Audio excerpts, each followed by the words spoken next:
दोस्तों, आज की वीडियो में हम जानेंगे कि जिमा यानी हमबिस्तरी करने का इस्लामी तरीका क्या है और साथ ही साथ हमबिस्तरी से मुताल्लिक इन सवालों का जवाब भी जानने की कोशिश करेंगे।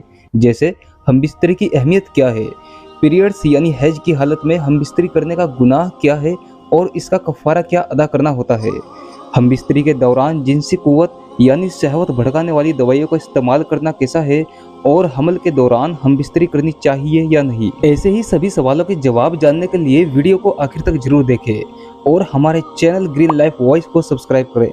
तो चलिए वीडियो को शुरू करते हैं। दीन इस्लाम इंसानी ज़िंदगी के तमाम तकाज़े व हुस्न व खूबी पूरी करता है, बल्कि ज़िंदगी के तमाम उम्र के लिए पाकीज़ा उसूल और फितरी निज़ाम पेश करता है। अल्लाह ताला हक बात कहने से नहीं शर्माता। उसने हमें अपने पैगंबर के जरिए ज़िंदगी की छोटी से छोटी और बड़ी से बड़ी बात बतला दी। निकाह और बीवी से जिमा यानी हमबिस्तरी शर्मगाह की हिफाजत के साथ अफजाइश नस्ल का सबब है। फिर अल्लाह इतनी बड़ी बात कैसे नहीं बतलाता, यह भी हमें बतला दिया। आज हम जिस दौर से गुजर रहे हैं इसमें बुराई, फैशन और बेहयाई आम सी बात हो गई है। अल्लाह ने हमें कुफ्र व जलालत से निजात देकर ईमान व हिदायत की तौफीक बख्शी है। हमें हमेशा अपना कदम बढ़ाने से पहले सोचना है कि कहीं कोई गलती तो नहीं हो रही है। हर कदम फूंक फूंक कर उठाना है। पैदाइश के बाद जब कोई जवानी की दहलीज पे कदम रखता है तो उसे फितरी सुकून हासिल करने के लिए शरीके हयात की ज़रूरत पेश आती है। इस्लाम ने शरीके हयात बनाने के लिए निकाह का पाकीज़ा निज़ाम पेश किया है। निकाह से इनफिरादी और समाज दोनों सतह पे फसाद व बिगाड़ का उनसुर ख़त्म हो जाता है और घर से लेकर समाज तक एक सालेहा मुआशरे की तामीर होती है। निकाह हमबिस्तरी निकाह करके दो अजनबी आपसी प्यार व मोहब्बत में इस कदर डूब जाते हैं जहां अजनबियत, अनका और अपमानियत कदीम रिश्ता नज़र आता है। मियाँ बीवी एक दूसरे का लिबास बन जाते हैं। बताल्लुक यानी अक़्द निकाह के बाद आपस की सारी अजनबियत और सारा पर्दा उठ जाता है। गोया दोनों एक जान दो कालिब हो जाते हैं। यह अल्लाह का बंदों पर बड़ा एहसान है। मियाँ बीवी के जिनसी मिलाप को अरबी में जिमा और उर्दू में हमबिस्तरी से तब्बीर करते हैं। जिस तरह इस्लाम ने निकाह का पाकीज़ा निज़ाम दिया है, इसी तरह हमबिस्तरी के भी साफ सुथरे रहनुमा उसूल दिए हैं। इन उसूलों की जानकारी हर मुस्लिम मर्द व खातून पर ज़रूरी है। यहूदियों का ख्याल था कि बीवी की अगली शर्मगाह में पीछे से जिमा करने से लड़का अंगा पैदा होगा। अल्लाह ने इस ख्याल की तरदीद करते हुए फरमाया, तुम्हारी बीवियाँ तुम्हारी खेतियाँ है, लिहाजा तुम अपनी खेतियों में जिधर से चाहो आओ। अल बकरा। इस आयत का मतलब यह है कि बीवी की अगली शर्मगाह में जिस तरह से चाहे जिमा कर सकते हैं। शोहर के लिए बीवी की अगली शर्मगाह ही हलाल है और पिछली शर्मगाह में जिमा करना हराम है। चुनाचे इस बात का अल्लाह ने इस आयत से पहले बयान किया है।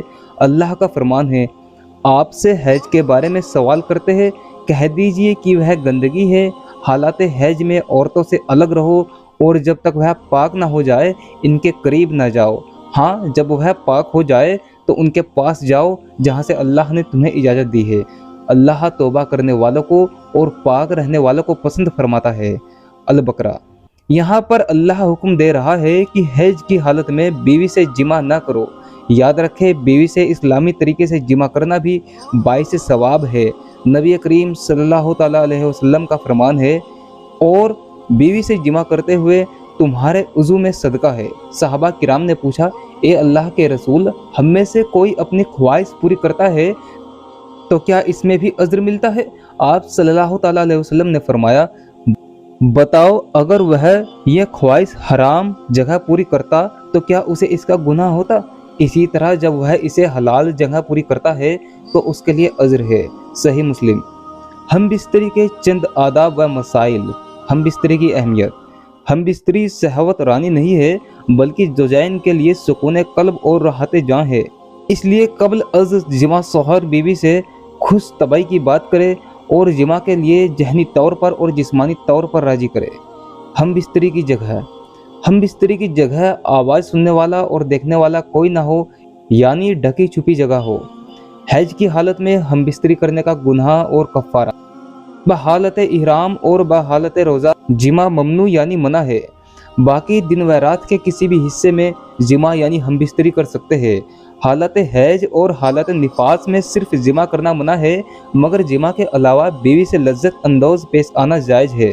اگر کسی نے حیض کی حالت میں ہم بستری کر لیا تو 1 دینار یا نصف دینا صدقہ کرنا ہوگا۔ ساتھ ہی اللہ سے سچی توبہ کرے تاکہ آئندہ اللہ کا حکم توڑ کر معصیت یعنی گناہ کا ارتکاب نہ کرے۔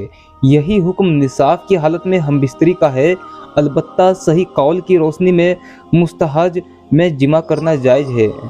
حمل کے دوران حمل بیوی سے جمع کرنا جائز ہے، تاہم شوہر کو اس حالت میں ہمیشہ بیوی کی نصیحت، صحت اور آرام کا خیال رکھنا چاہیے۔ حمل کی مشقت بہت سخت ہے، قرآن نے اسے دکھ پر دکھ کہا ہے، اس لیے بعض حالات میں ڈاکٹر اس دوران ہم بستری کرنے سے شوہر کو منع کرتے ہیں، لہٰذا اس سلسلے میں طبی مشورے پر عمل کیا جائے۔ خصوصاً حمل کے آخری ایام کافی دشوار گزار ہوتے ہیں، ان دنوں ہم بستری کرنا پرخطر ثابت ہو سکتا ہے۔ ہم بستری کے لیے جنسی قوت والی دوائی کا استعمال کیسا؟ ہم بستری سے پہلے شہوت بھڑکانے کے لیے جنسی قوت والی ادویات یعنی دوائی کا استعمال جسم کے لیے نقصان دہ ہے، لہذا اس چیز سے بچا کرے۔ ہاں، کسی آدمی میں جنسی کمزوری ہو تو ماہر طبیب سے اس کا علاج کرائے، اس میں کوئی مذائقہ نہیں ہے۔ ہم بستری کی باتیں لوگوں میں بیان کرنا کیسا ہے؟ میاں بیوی کی خلوت اور جمع یعنی ہم بستری کی باتیں لوگوں میں بیان کرنا بے حیائی کی علامت ہے۔ رسول اللہ صلی اللہ تعالیٰ علیہ وسلم نے اس عمل سے امت کو منع فرمایا ہے۔ اس بات سے ان بے حیاؤں کو نصیحت لینا چاہیے جو جمع یعنی ہم بستری کی تصویر یا ویڈیو بناتے ہیں پھر اسے لوگوں میں پھیلاتے ہیں۔ نعوذ باللہ، کتنے ملعون ہے فحش ویڈیوز بنانے، پھیلانے اور دیکھنے والے۔ نبی کریم صلی اللہ تعالیٰ علیہ وسلم کا فرمان ہے، میری تمام امت کو معاف کر دیا جائے گا مگر جو اعلانیہ گناہ کرتے ہیں۔ اعلانیہ گناہ کرنے کا مطلب یہ ہے کہ ایک شخص رات کے وقت گناہ کرتا ہے، باوجود کہ اللہ تعالیٰ نے اس کے گناہ پر پردہ ڈالا ہوتا ہے، لیکن صبح ہوتے ہی وہ کہنے لگتا ہے، اے فلاں، میں نے رات فلاں برا کام کیا تھا، رات گزر گئی تھی اور اس کے رب نے اس کا گناہ چھپا رکھا تھا۔ جب صبح ہوئی تو وہ خود پر دیے گئے اللہ کے پردے کھولنے لگا۔ صحیح البخاری۔ دوستو، آج کی ویڈیو کو یہی ختم کرتے ہیں۔ ویڈیو پسند آنے کی صورت میں نہ صرف ویڈیو کو لائک کریں بلکہ ایسی ہی اور اسلامک ویڈیوز اور قصے کہانیوں کو دیکھنے کے لیے ہمارے چینل گرین لائف وائس کو بھی سبسکرائب کریں۔